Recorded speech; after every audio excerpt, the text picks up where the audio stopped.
पिछले एक साल में लॉकडाउन के कारण तो बहुत लोगों की फाइनेंशियल स्थिति बिगड़ी है। लेकिन अभी जिस एक्टर के बारे में मैं आपको बताने वाली हूँ, उनकी फाइनेंशियल स्थिति तब बिगड़ी जब उन्होंने एक सुपरहिट फिल्म में काम किया जिसको बहुत सारे इनाम भी मिले। ये एक्टर उस फिल्म का हिस्सा थे, हालांकि मेन लीड कोई और था। लेकिन इतनी बड़ी फिल्म का हिस्सा होने के बावजूद अगर ये एक्टर कहता है कि मुझे इस फिल्म के बाद फाइनेंशियल क्राइसिस से गुजरना पड़ा, मुझे बिस्किट खाकर दिन गुजारना पड़ा, तो मान लीजिए कि इस इंडस्ट्री के सिस्टम में गड़बड़ है। मारी कॉम फिल्म आई थी, प्रियंका चोपड़ा ने बहुत अच्छा काम किया, बेहतरीन एक्ट्रेस है वो। अब सवाल यह है कि इस फिल्म में सबसे बड़ी चीज क्या थी, मारी कॉम की कहानी या प्रियंका चोपड़ा का स्टारडम? पर प्रियंका चोपड़ा एक एक्ट्रेस है, उनकी मार्केट वैल्यू बहुत बड़ी है, लेकिन उन्होंने वही किया जो उन्हें डायरेक्टर ने बताया और स्टोरी जो है वो तो मारी कॉम की है। ऐसे में इस फिल्म का पूरा फोकस, पूरा क्रेडिट प्रियंका चोपड़ा को दिया गया। फिल्म में एक और एक्टर थे जिन्हें अभी हमने फैमिली मैन में देखा है। इस सीरीज में उन्होंने समीर का किरदार निभाया था और उसी एक्टर ने अब खुलासा किया है कि उन्होंने मारी कॉम फिल्म में जब प्रियंका चोपड़ा के हस्बैंड का किरदार निभाया था तो उन्हें लगा था फिल्म के रिस्पॉन्स के हिसाब से कि उनका करियर बदल जाने वाला है, उनकी लाइफ चेंज हो जाएगी।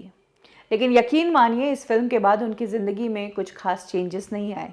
इसके बाद भी उन्हें ऑडिशन के लिए चक्कर काटने पड़े और स्टूडियो से स्टूडियो धक्के खाने पड़े। एक्टर दर्शन कुमार ने अपनी कहानी बताई है और वाकई में ये कहानी हार्ट ब्रेकिंग है। उन्होंने बताया कि मैं 5 से 7 किलोमीटर हर रोज पैदल चलता था क्योंकि मैं बसेस भी अफोर्ड नहीं कर सकता था। आपको बता दें कि मुंबई में सबसे सस्ता ट्रांसपोर्ट का जो जरिया है वो बसेस और लोकल ट्रेन ही हैं। वो कहते हैं कि बसेस के टिकट का जो पैसा बचता था उससे मैं एक पार्ले जी बिस्किट का पैकेट ले लिया करता था ताकि मैं पूरे दिन बाहर आराम से गुजार सकूं। जाहिर सी बात है, आप ऑडिशन देने गए हैं और ऑडिशन के लिए आप कहीं दूर से आए हैं तो पूरा दिन उसी एरिया में बिताएंगे, कुछ काम नहीं है तो भी आप वहां गुजारेंगे क्योंकि आए हैं तो क्या पता कोई काम निकल जाए। इसके बाद दर्शन कहते हैं कि मैंने डबिंग का काम पकड़ा।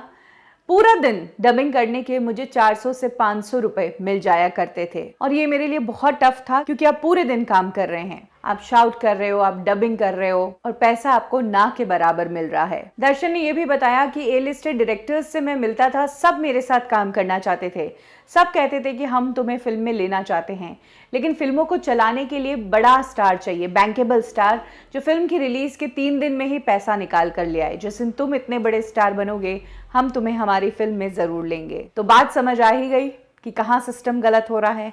इंडस्ट्री ही स्टार्स के पीछे भागती है, उन्हें फिल्म की कहानी, फिल्म में एक्टिंग, फिल्म किस दिशा में जा रही है उससे कोई लेना देना नहीं है, पैसा कितना खींच पा रही है वो मेन टारगेट रहता है। यही कारण है कि जिस फिल्म ने, मारी कॉम ने प्रियंका को इंडिया में, ऑल ओवर वर्ल्ड में इतनी बड़ी एक्ट्रेस के रूप में खड़ा कर दिया, किसे पता था कि उसी फिल्म में प्रियंका के हस्बैंड का किरदार निभाने वाले एक्टर दर्शन की ऐसी कहानी होगी कि इस फिल्म में काम करने के बावजूद उन्हें पार्ले जी खाकर दिन गुजारना होगा।